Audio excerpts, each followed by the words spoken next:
Wicked is a prequel to the timeless classic The Wizard of Oz.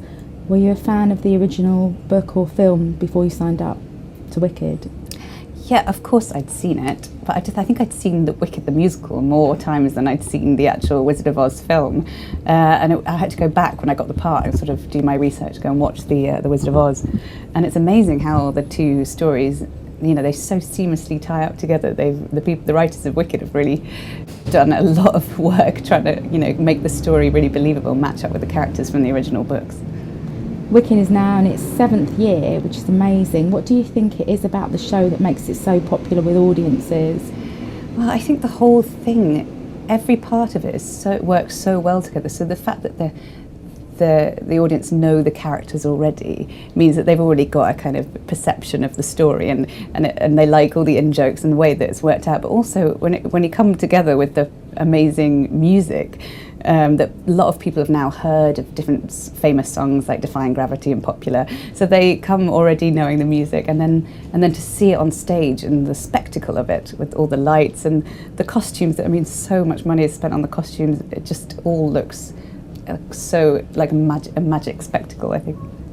Now, you play Glinda the Good Witch, but this isn't the same Good Witch that film fans have come to know. What would you say the difference is? Well, Glinda, when she is younger in the Wicked version of the story, she's very precocious. She's been spoiled by her mumsy and her popsicle when she was younger, and she comes to this university, this shiz in the Wicked world, as a kind of, you know, a girl who's never been told no, who's always been the most popular, who's always got whatever she wanted. So she has to go on this massive journey, just discovering that, you know, there are people who are different, and it doesn't, just because someone's different doesn't mean that they're not a good person or that she can't be friends with them. So she becomes the kind of Glinda that you know from The Wizard of Oz towards the end. Surprisingly, Glinda adds a lot of humour to the production. Is it easier to play a comic role rather than a serious character? I would say, for me, it's been definitely harder because you're always relying on that audience reaction. So it's a kind of two-way thing, you and the audience. You start the show and you sort of gauge how they're feeling, the audience is feeling. It's kind of like a kind of living, breathing thing. Whereas if you're just playing, like I was in Phantom, that you're playing a sort of more tragic character, you don't feel that same kind of connection with the audience. You're not so reliant. So yeah, no, I think it's harder. It's definitely a sort of science, the science of comedy acting. Is it fairly gruelling to play the same character night after night? I wouldn't say gruelling. It's, for me, this character is just amazing every night because of the fact, like I said, with the audience, because it's sort of this, I don't know, this process every night.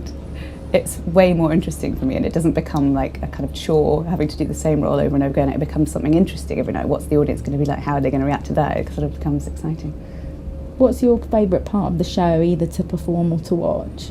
Well, I love being able to watch Defying Gravity.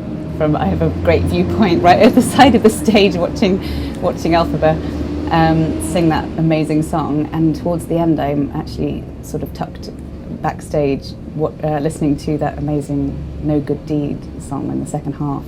So I'm very lucky to be in a great position to hear those two beautiful songs. Are there any rituals or superstitions that you follow before going on stage? Well, I have to do my 10-minute warm-up that my singing teacher has recorded on my iPhone. So I do that, and then we go downstairs and I do the kind of group warm-up that we have on stage. And then as soon as I get back into the room, I have all this sort of thing that I do with my wigs, and all the makeup goes on and everything. So it's kind of like a process every night, in the same order. I think maybe if I did things out of order, it would get, something might happen. You get to wear the most spectacular costumes in Wicked. Are they comfortable? I wouldn't say comfort was the main point of them for me. I mean, they're very bodicey. It's like wearing a corset, most of them, but you do get used to it.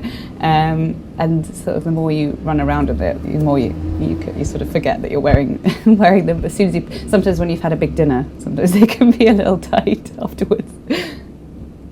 If you had the power of magic, like Glinda has, what would you use it for? I would definitely use it to be able to magic myself from place to place rather than have to get public transport. So I wouldn't have to get the tube on a hot, sweaty day like today. Do you actually get to spend much time with the rest of the cast off stage? Yes and no. There's some people who I just never see because of our tracks go different places, but some people I get to spend a lot of time with Madame Morrible off stage, chatting in the second half, and the Wizard. I don't see Elphaba at all. We only see each other in the lift in the interval. It's quite sad. Now you're hanging up your wand this year when a new cast takes over in November. So what's next for you after Wicked? I don't know. Something interesting, I hope. But yeah, I've just started auditioning, so we'll see what comes along next year. More theatre work? Yeah, I think so. I mean, this is, where my passion is. I love singing and I love musical theatre, but I wouldn't be adverse to doing something else, but I think that's probably where my career will take me. What, if anything, will you miss the most about playing Glinda in Wicked? What will I miss? I'll miss just being able to lark about on stage and jump around like an idiot, because I don't think there's many parts where you can. And I'll miss the massive high notes, which I love to sing, because it's really empowering to just blast them out. Yeah, that's great. Brilliant. Thank you very much for your time. Thank you.